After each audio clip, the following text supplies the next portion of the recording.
back from, and this is the continuation of the first part of personality traits that I had to date to thrive in life. So if you haven't watched that video or more, go back and watch it before you come here, or after watching this video then you go there. This is Joey Noel, and this is the continuation of the personality trait video. Now the next personality trait that I had to date or let go is self-dependence. I was super dependent on people. Now, this is the part of my life where I had completed SHS and I was staying with people at that time, not really friend, not family, but friend. Like I was staying with a friend. And one thing I realized years back or after I've left the place for a long while is that I was super dependent on her. Dependent on her for electricity, food, clothes. I mean, even clothes and shoes. Instead of me to go to work, get money and buy some clothes for myself, I'd rather depend on her to give me some of her clothes that she has worn that she doesn't want to wear anymore, or ones that look smaller on her that she didn't want to wear anymore. That's not good. Or even food, I would want her to use her small money or the little money that she has got to buy food to feed the both of us, instead of me to go out and work and get some food myself.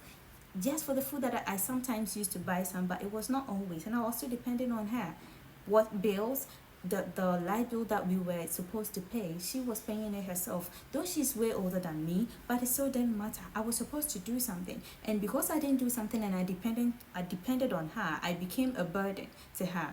And if something becomes a burden to you, what do? You just shift it out. So at some point she had to let me go, right? She had to let me leave the house or the room, because she was a girl herself trying to figure out life and taking the responsibility of another grown-up girl to take care of. That was too much for her, and I even respect her for that. So she had to let me go, and she didn't do anything bad. I did something bad because I am the one who was super dependent on her. So if you are dependent on someone right now, super dependent, please, if someone gives you a place to stay, do something else to cater for them, do something else to pay bills, buy food. Don't leave everything to the person. You become a burden, and before you realize, you are ditched out and you will have nowhere to go, and you go back to becoming a slave like I did, and I wouldn't want that for you. Okay.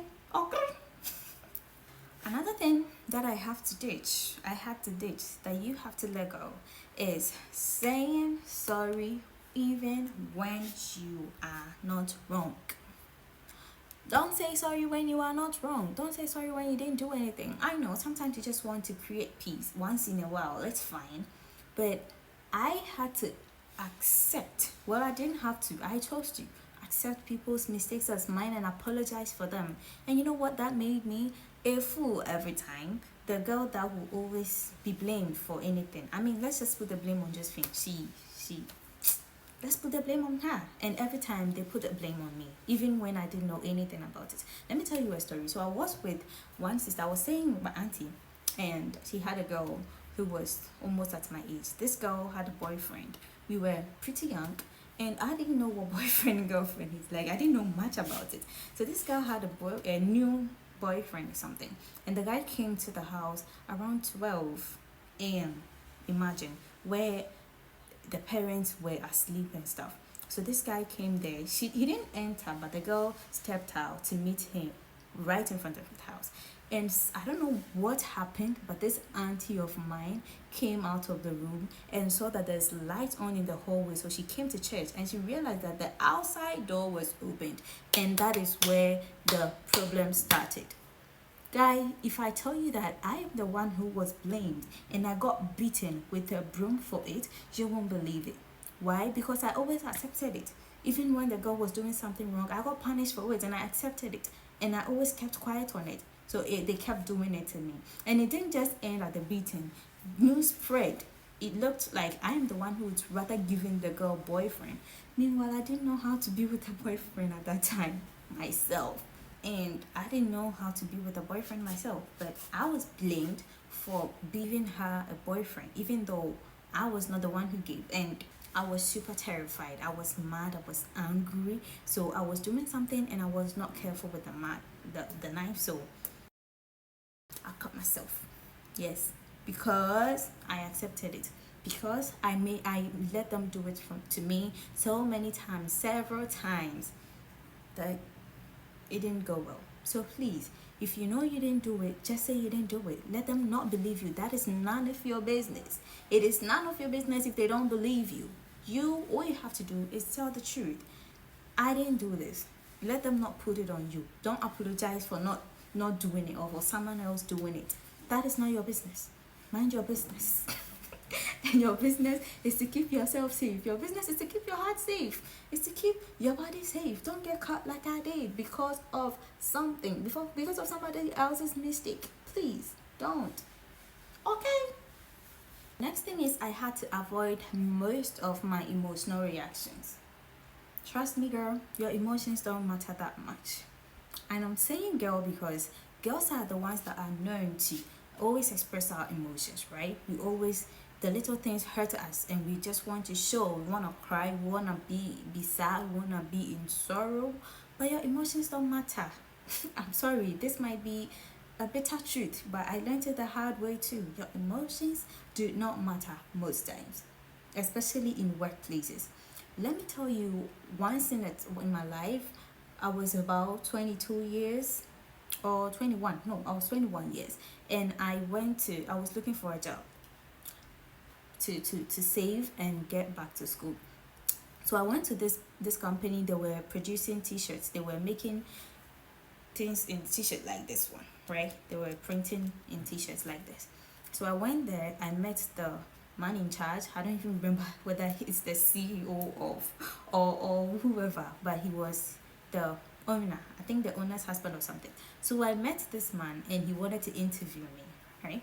So this man started interviewing me, and unfortunately he went to my background, which I wasn't so proud of. It's not like I did something wrong, but he went to the part of, where is your mother, where are your parents, why do you want to work at this age, and it struck my emotion. It made me feel like, okay, so my parents should be the one taking care of me, and I'm going to work, and I don't really like the job, but I have to do it. And the tears started flowing.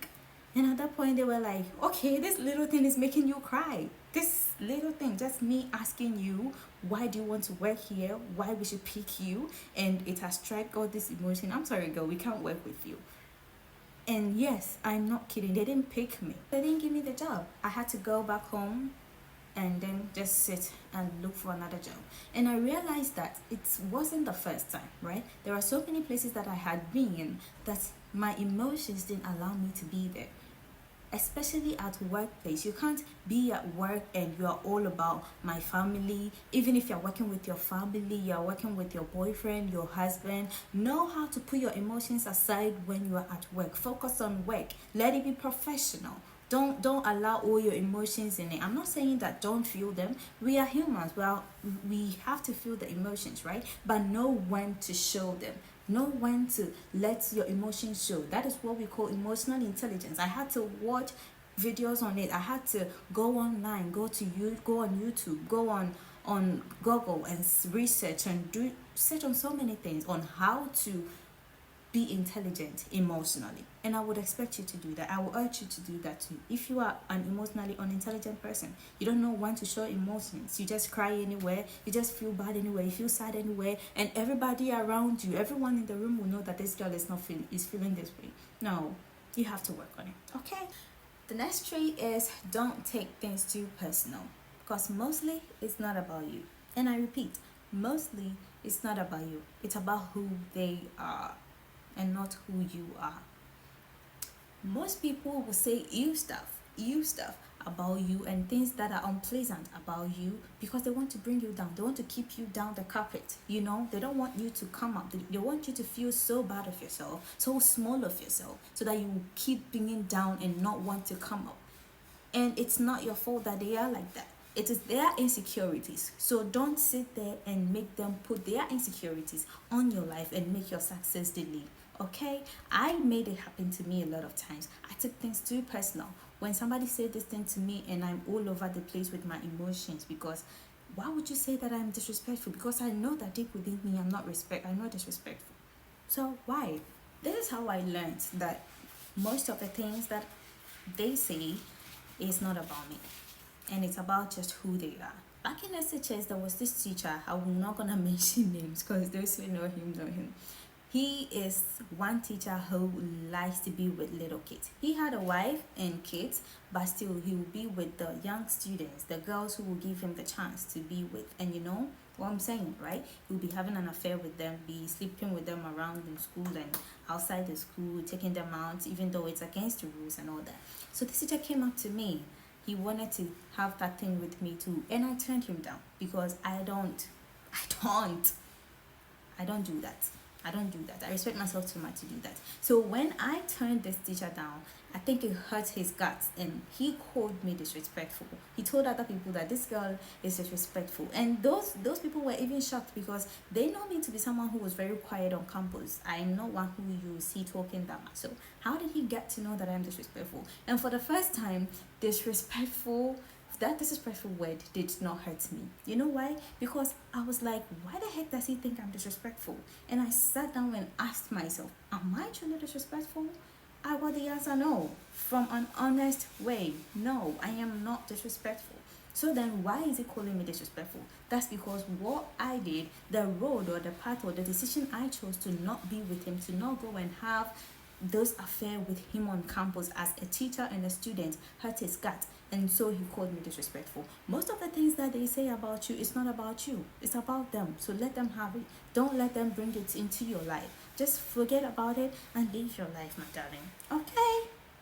If you've been watching this video to this part, then I guess you have enjoyed it and you have learned something. So how about you go ahead and like the video and subscribe. Leave a comment in the comment section for us, and let's continue. Okay, I believe you've learned something, so you will be a bad person if you don't like. You have to like it. Okay. So the next thing, or the last one on my list, is I learned to speak with volume. I don't mean I learned to shout. I don't shout when I'm speaking, but I learned to speak with volume. I would always back then speak like, let me come forward, else you wouldn't even hear me. Hi, sir, good morning. Please, can I get the thing? Please, I'm here for a job. And always my interviewer will go like, excuse me, what did you say? And I'll go again. Please, I'm here for a job. I want to be your secretary. I want to do no. And they'll be like, okay, why are you talking like that? And most times they won't tell you, right? Because they are not the ones that are going to train you. They are not going to do that work. So they will just say no to you. But actually what they will be discussing is that if you can't talk to even just me, how are you going to be able to welcome our customers? How are you going to be able to sell our products? And talking with volume is what I'm doing right now. You need to talk so that it will speak confidence. Your voice should be able to communicate the confidence in you. Your voice should be able to tell that you are sure of what you are saying, not being unsure even when you are sure. Do you get what I mean? You have to speak with confidence. You have to let the confidence show in your voice. Let it out. Don't be scared. Don't be trapped. Don't trap your voice in here. Let it out. Let it come out, so that you will know that you are speaking, so that other people will know that you are communicating and you're not just playing music in your head. Okay? Those kind of talks, they sound like you're talking to yourself in your head. This is the end. No. This is the end of today's episode. Guys, I feel so blessed. I have learned more even while I'm talking, and I hope that you have learned too. And if you have learned too and you didn't like this video, then girl, why? Tell me why. Come and explain to me why. Kindly like this video, comment, subscribe, and follow me, subscribe or follow me, and share this video to people that you know would need this too. Thank you for watching this video. Doing the world is your girl. See you in my next video. Bye.